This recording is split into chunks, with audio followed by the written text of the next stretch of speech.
Hi అండి, welcome to LP kitchen garden. ఈరోజు మనం బీరపొట్టుతో వేపుడు చేసుకుందాం. బీరపొట్టు అంటే ఏం కాదండి, అదేనండి బీరకాయ పీల్స్ మాట.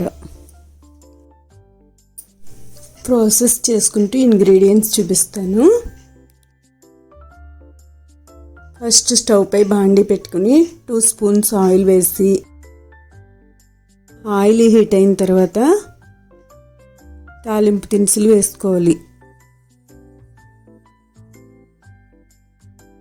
తాలింపు దినుసులు ఫ్రై అయిన తర్వాత 1 కప్పు ఆనియన్ పీసెస్ వేసుకోవాలి. 10 చిల్లీస్ చిన్న చిన్న పీసెస్లా కట్ చేసి అవి వేసుకోవాలి. మీరు మీ టేస్ట్కి తగినంత కారం వేసుకోవచ్చు. ఇవి రెండు ఒక 2 మినిట్స్ ఫ్రై అయిన తర్వాత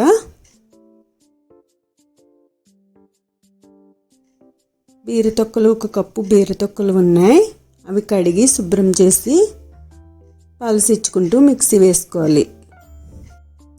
ఫైన్గా అవ్వనవసరం లేదు, బరకగా అవుతే చాలు.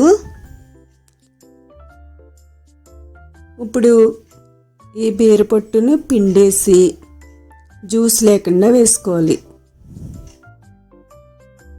ఒకసారి మొత్తం కలిపి మధ్య మధ్యలో కలుపుతూ ఉండాలి. ఒక 10 మినిట్స్ పడుతుంది. తగినంత సాల్ట్ వేసుకోవాలి. ఒకసారి మొత్తం కలిపి అడుగును మాడకుండా మీడియం ఫ్లేమ్లో ఉంచుకుంటూ కలుపుతూ ఉండాలి. ఇప్పుడు ఫ్రై అయింది.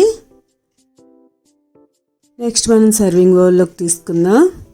అంతే అండి, బీరపొట్టు వేపుడు రెడీ. మీరు కూడా ట్రై చేయండి, చాలా చాలా టేస్టీ ఉంటుంది. వీటితో పచ్చడి కూడా చేసుకోవచ్చు, చాలా బాగుంటుంది.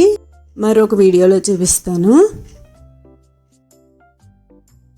ఇంకెందుకు ఆలస్యం, వేడివేడి అన్నంలో 1 స్పూన్ ఆయిల్ వేసుకుని టేస్ట్ చేయండి, చాలా చాలా టేస్టీ ఉంటుంది. బాయ్ అండి. లైక్ చేయడం మర్చిపోకండి, మీ ఫ్రెండ్స్కి కూడా చెప్పండి. ఓకే.